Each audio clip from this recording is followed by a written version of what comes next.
Hey folks, it's Dan and Miss Daisy here. Welcome to another episode of Handicapped Not Helpless. Today, being Mother's Day, we're at Anna Jarvis' home here in Grafton, West Virginia. The most of you people probably don't know who Anna Jarvis is, and actually I didn't know who she was until about 25 years ago. But Anna Jarvis is the lady that started Mother's Day. I believe it was around 1908 or 1910, something like that. But I'm lucky because today I have the lady here that takes care of the... Hi, welcome to the birthplace of Anna Jarvis, the founder of Mother's Day. Today is Mother's Day, and typically we would have hundreds of people here, but because of the pandemic, we are doing tours, but we wouldn't have that many here today. I want to start off by letting you know that the house was built in 1854 by Granville Jarvis, the father of Anna, and that they lived here until the Civil War ended when they moved into Grafton, where they lived until Mrs. Jarvis was a parent of 14 children totally, but only 4 of them lived: Josiah, Claude, Anna, and Lillian.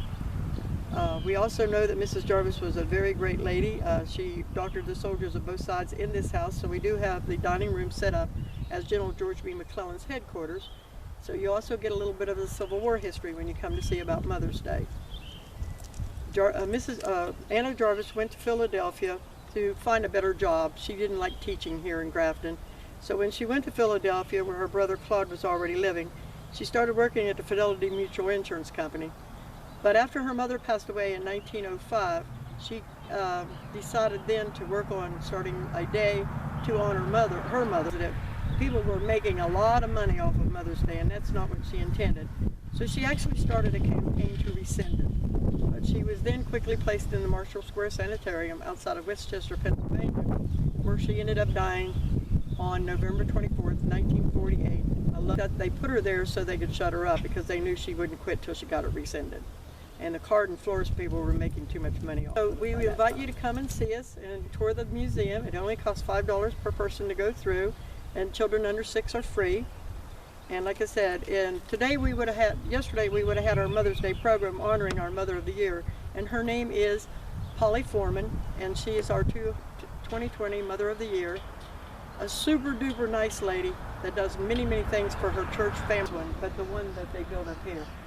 It ended here, so if you ordered anything from up north, you had to come here and get it, or from up north, you had to come here and get it.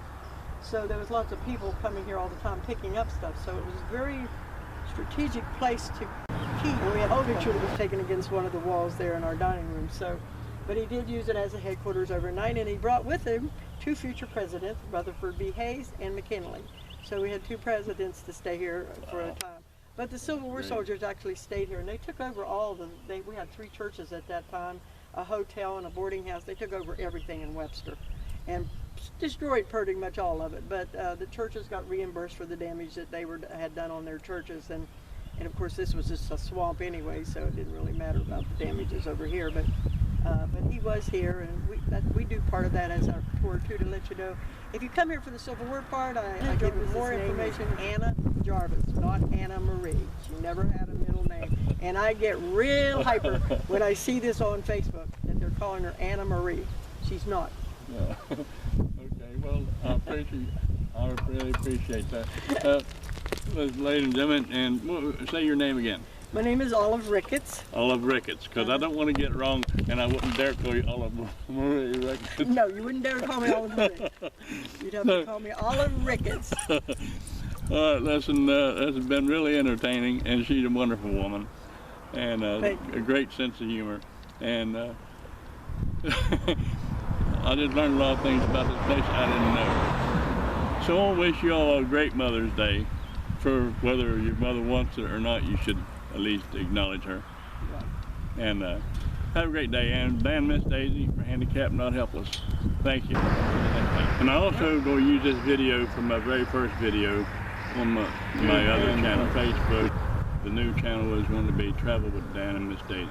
And we'll go around the state, different places like Cooper's Rock and the New River and places like that. And that's going to be what my channel is about, just traveling around West Virginia. Tune in, and Dan and Miss Daisy for Handicapped Not Helpless. Bye.